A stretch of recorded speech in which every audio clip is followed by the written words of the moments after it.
Game of Thrones is loaded with dozens of distinct characters. The ensemble so vast that it's hard to pinpoint the show's most important figure. Hold on.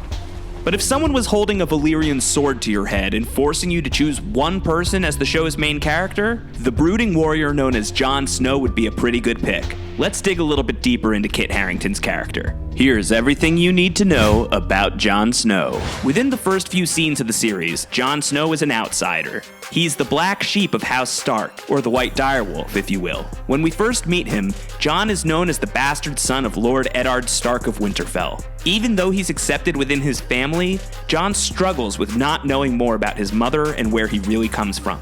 More on that in a minute. Jon is easily one of Game of Thrones' most pivotal characters, serving as the viewer's eyes and ears on the wall, the focal point for the show's frostiest fantasy element, the White Walkers. Jon has battled these creatures time and time again, first with fire, then with steel.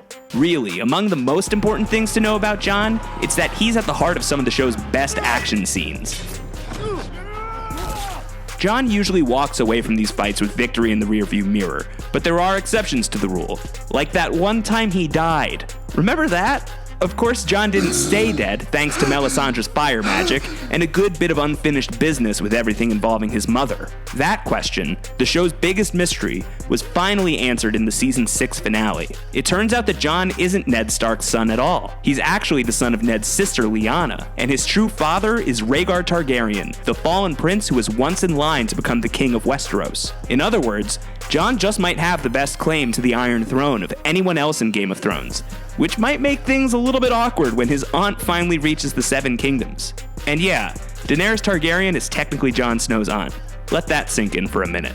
Until his temporary death, Jon Snow was the Lord Commander of the Night's Watch. Now, he's the King in the North, a worthy successor to the Starks who came before him, with the added bonus of Targaryen blood coursing through his veins. We'll see how that combination of ice and fire works out when Game of Thrones returns for Season 7. For even more about Jon Snow, head to thr.com/Game of Thrones, and keep the conversation going with me on Twitter, @RoundHoward.